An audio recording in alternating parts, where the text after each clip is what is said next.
मेरा नाम सनम है और मेरी उम्र 20 साल है। आज मेरी सेहत खराब थी, तब मैं चकरा कर गिर गई, क्योंकि अब मेरी हालत ठीक नहीं रहती थी। मुझे चक्कर आ गया तो रज़ा मुझे उठाकर बेड पर ले गया। जब मेरे पेट में दर्द हुई तो उससे पता चल गया कि मैं उससे कुछ छुपा कर रखा है।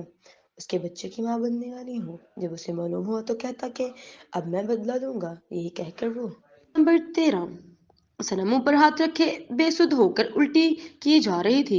तभी रजा वहां आ गया और अनाया और गुल उसके कमर को रब करने लगी। कोई पानी ले आओ। अनाया ने चीख कर कहा तो एक मुलाजिम फौरन ही पानी का गिलास ले आया। सनम, बेटा ठीक हो? करीब ही वहाद साहब भी आए तो सनम शर्म से पानी पानी हो गई। आप यहाँ से जाएं, मैं बच्ची को देखती हूँ। सायदा बेगम मौके की नजाकत भांप कर बोली तो वहाज साहब इस बात में सर हिलाते हुए गए।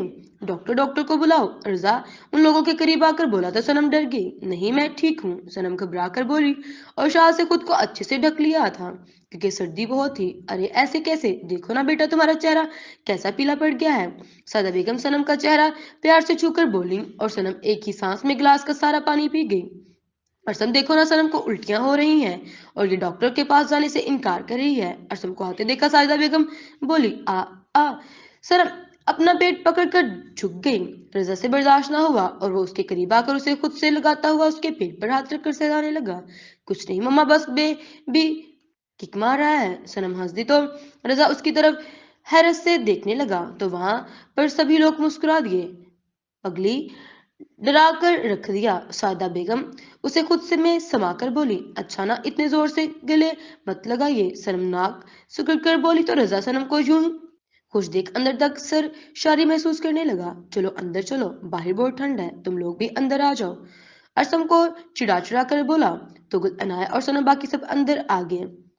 रज़ा सिर्फ बाहर खड़ा रह गया और सोचने लगे वो आखिर ऐसा क्या करे जो सनम वापस उसके पास लौट आए। रज़ा को सिर्फ पहले शक था, लेकिन आज सनम के मुंह से सुनकर उसे यकीन आ गया कि सनम सच में पेट से है और वो बाप बनने वाला है। रज़ा का गुस्सा साथ में आसमान पर चला गया। सनम ने इतनी बड़ी बात उससे छुपाई रखी और हर बार कहती रही कि उसके पेट में दर्द है। रज़ा ने दिल में खुद से ओहद कर लिया कि अब सनम को ज्यादा ढील नहीं देगा और उसे इस बार अच्छा सबक सिखाएगा और उठा कर ले जाएगा, क्योंकि जितना सनम जिद्दी थी इससे कदर रज़ा भी उससे ज्यादा जिद्दी था।